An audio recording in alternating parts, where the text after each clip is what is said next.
Okay, we begin our bulletin here with breaking news. About 50% of areas are without power in Durban tonight. An explosion was reported at the Klaarwater major substation. This has resulted in areas in the northern, western and southern regions of the city in complete darkness. eNCA's Dasen Thathiah joins us now live from Durban. Dasen, I'm wondering if you have electricity given this major power outage. What do we know? What's the cause of this? Well, Heidi, fortunately, I think I was in the other 50%. As you mentioned, at least half of the city at this point is estimated to be without power as a result of that explosion. I mean, you've seen the videos. We played one of it in our headlines just now. It really is scary stuff. If you look at some of the groups and the messages that are doing the rounds at the moment, there's a lot of panic and anxiety, particularly from those who were in the vicinity or close to where that substation is located. But what it really means right now is that the city's technicians and engineers are scrambling to restore that power. I don't imagine that this is going to be an easy task, considering how widespread it is and how and how many areas it's actually affecting. It's affecting all parts of the city, not just any one particular part. And we are getting reports coming in from various areas, and that list seems to be growing now as people start to make sense of exactly what's gone wrong.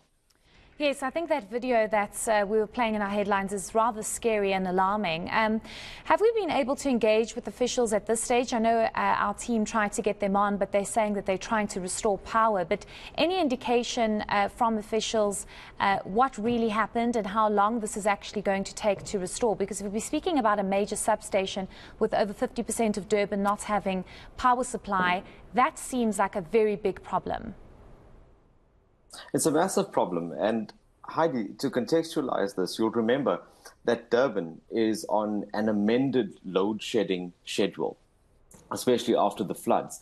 And one of the reasons for that is because the power infrastructure in the city is already very fragile. So what that effectively means is that we are not affected by load shedding unless it's stage 4. That was the agreement that was reached with the electricity department, because any unnecessary switching off and on could hinder the electricity supply. So that's the kind of context that we're dealing with, because as a city, we haven't fully recovered from the floods just yet.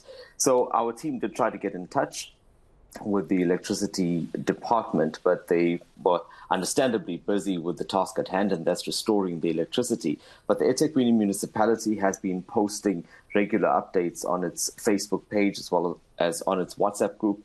And initially, probably just about 45 minutes ago, one of those updates had spoken about that substation having a trip. So there was a fault there, and it was later then revealed in its last update that this is massive. It's 275 kV, and it effectively means that 50% of the city is in darkness. So as I mentioned, engineers and technicians are working on the problem. That's what we've been told. So it now remains to be seen exactly how long it's going to take to get the lights back on. Yes, and I mean, we're talking about an explosion here. It's not necessarily a trip. Just lastly, Dasen, I see the eThekwini municipality refer to their Twitter page as well, speaking about how residents should switch off unnecessary loads like air cons and geysers, as this will help restore supplies without overload trip outs, which I think might be a little misleading given the fact that we're talking about an explosion here, and it's not necessarily about technicians and engineers just walking into the substation and switching the switch back on. We're speaking about an explosion. Exactly. Yeah, I don't think it's as simplistic as that, and I think that the municipality then, in just responding to the barrage of inquiries that it's been getting, has put out that message to say that they will be assessing the problem, because before they can repair anything, there has to be an assessment done, and the difficulty of that will probably come out of this initial assessment. That call that you're talking about, that is now to kind of relieve some of the pressure on the grid, especially in those areas that currently still have power. As I mentioned, even in areas that did have power, there was a noticeable dip. Some of the appliances going off, the lights fading for just about a second or two. And I think that was an indication of the problem. But certainly that call needs to be heeded by residents in the city. to ensure that they switch off unnecessary power, but unnecessary appliances. But Heidi, that's not something that we are not accustomed to, considering load shedding and the unstable grid that we deal with as a country. Certainly. I think let's not get into the conversation about load shedding because it's a very sensitive one.